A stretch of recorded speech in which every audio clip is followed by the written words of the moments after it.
नारायण, अब आप क्या देखे जा रहे हैं? यंत्र बनाना है ना?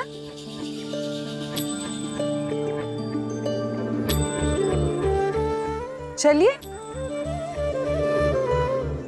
चलिए। जी देवी।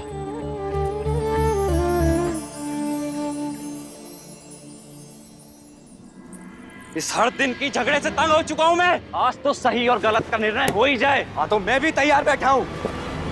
ऐसा भी क्या क्रोध जो अपनी ही हानि कर दे।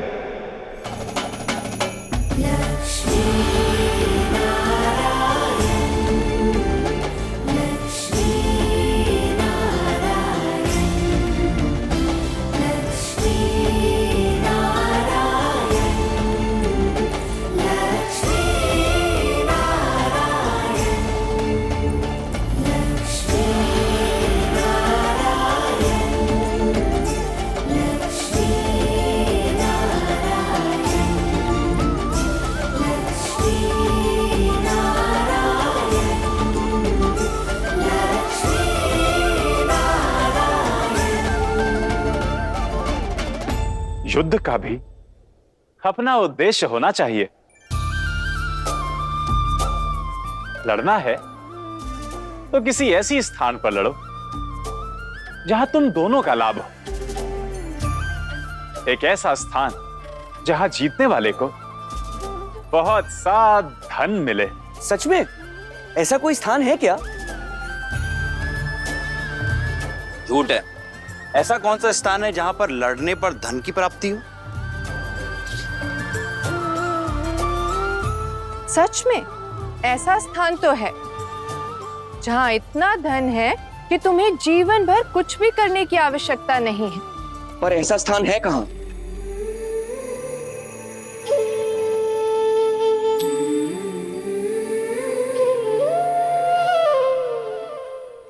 धीरज रखो। पहले यह बताओ कि तुम दोनों में से मेरे साथ वहां चलेगा कौन? मैं चलूंगा। मैं चलूंगा। मैं चलूंगा। मैं चलूंगा। मैं चलूंगा। मैं चलूंगा। मैं चलूंगा। मैं चलूंगा। मैं चलूंगा। मैं चलूंगा। मैं चलूंगा। अच्छा, अब इस बात पर मत लड़ो। तुम दोनों ही चलो।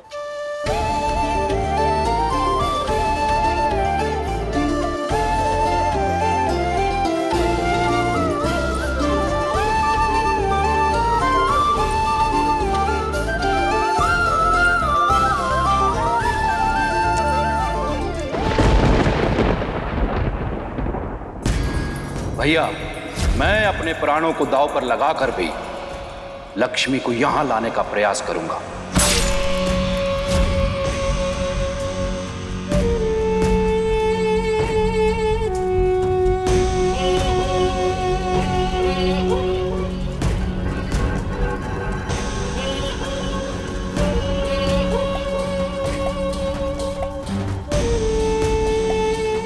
चिता की आग तो शांत हो जाएगी, किंतु मेरे अंदर जो ज्वाला धधक रही है प्रतिशोध की, उसे मैं शांत नहीं होने दूंगा।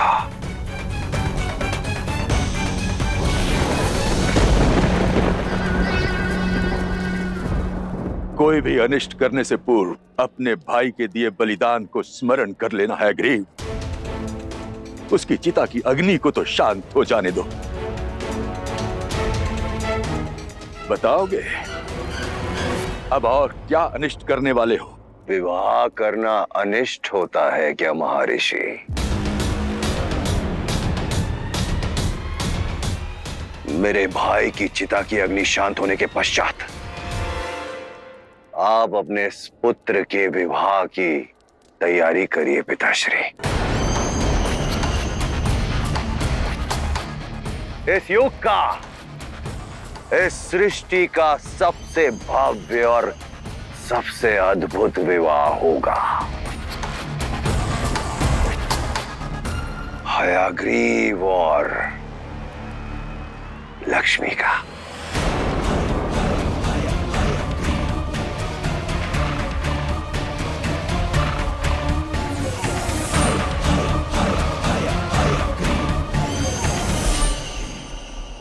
अनर्थ, अनर्थ है ये। समझाओ उसे। ये है ग्रीफ के कर्म और नारायण के धर्म के बीच का युद्ध है। होने दीजिए।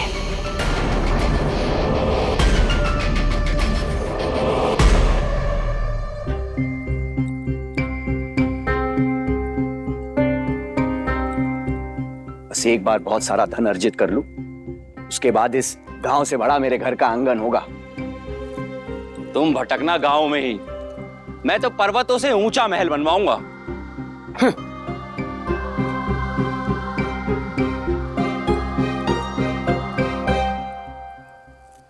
मेरे पास इतना धन होगा कि धन के झरने बहेंगे।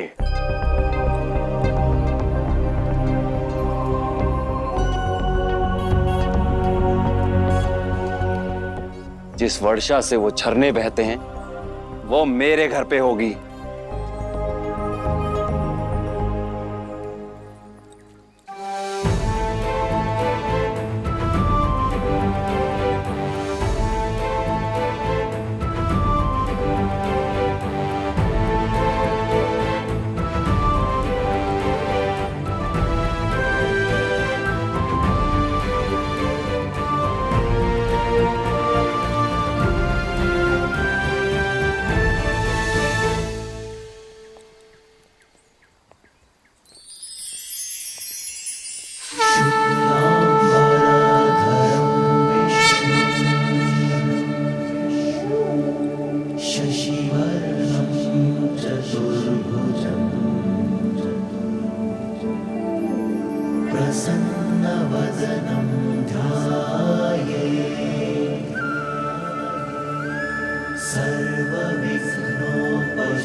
भैया, अपने इस भाई को क्षमा कर दीजिए।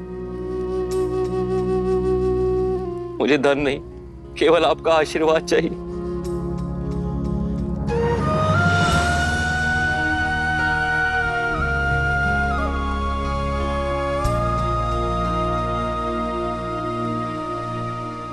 ठीक कहा विजय, धन का क्या है?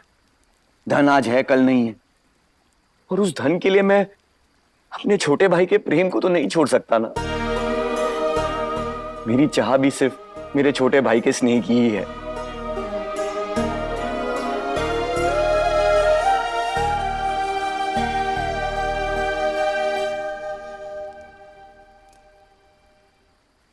अरे, ये क्या कह रहे हो?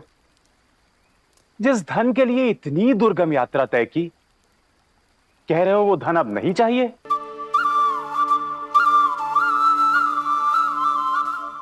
एक बार पुनः विचार कर लो।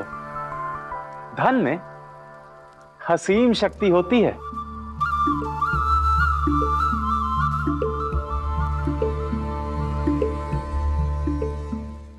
शक्ति तो केवल भाई के साथ में होती है, हमें कुछ नहीं चाहिए।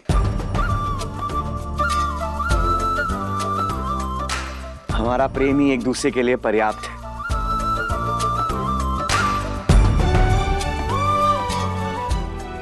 खोज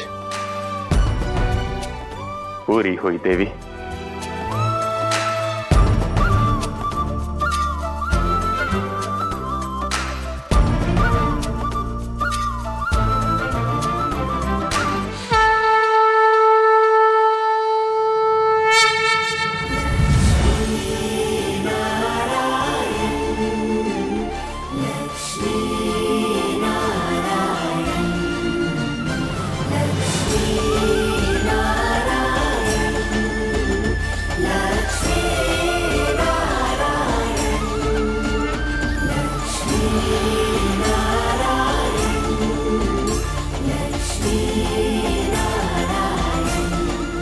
नारायण, माता लक्ष्मी,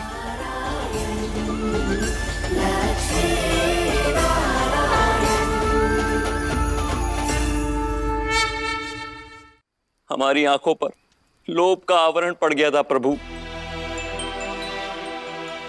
आप हमारे साथ थे, फिर भी हम आपको पहचान नहीं पाए। हमारी भूल को क्षमा करें लक्ष्मी नारायण।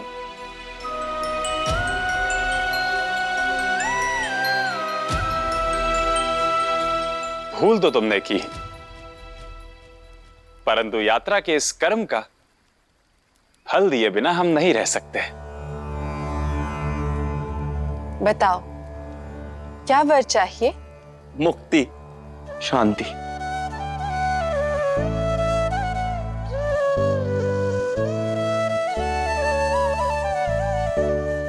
भक्ति। अगर हमें कुछ देना ही है प्रभु, तो भक्ति का वरदान दीजिए। हाँ प्रभु, हमें भक्ति का वरदान दीजिए। इसी धन के लिए हम तुम्हें यहां ले आए थे। इस संसार में भक्ति से बड़ा धन और कोई नहीं है।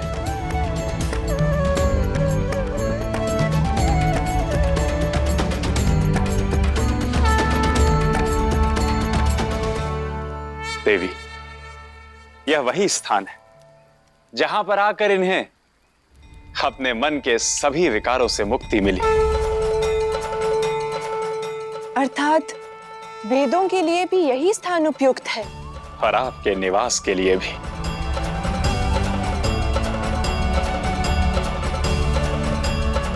जो स्थान दूर कर दे कुविचार, हर ले हर कुंठा, वही बनेगा वैकुंठ। वैकुंठ, वैकुंठ।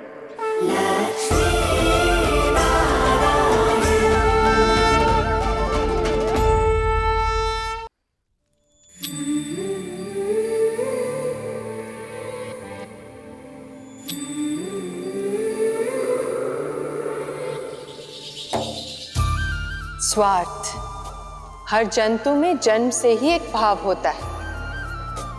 स्वयं की रक्षा करना, स्वयं के भोजन का संग्रहण करना, स्वयं जीवित रहना। वो इससे कभी उभर ही नहीं पाता, क्योंकि मैं और मेरा परिवार, वो इसके अतिरिक्त कुछ सोचता ही नहीं। इसलिए जीवन भर वो इसी में उलझा रह जाता है। क्या आप जानते हैं, मनुष्य भी एक जंतु होकर अन्य जंतु और पशुओं से भिन्न क्यों है? परमार्थ उसे सबसे भिन्न करता है। जो अपनी संतान के भविष्य के बारे में सोचे, उसकी रक्षा करे, वो एक जंतु है। परंतु जो अन्य की सुरक्षा और उनके हित का सोचे, वो मनुष्य है। जब अपना ना सोचकर औरों के विषय में सोचोगे तो स्वयं सुरक्षित हो जाओगे,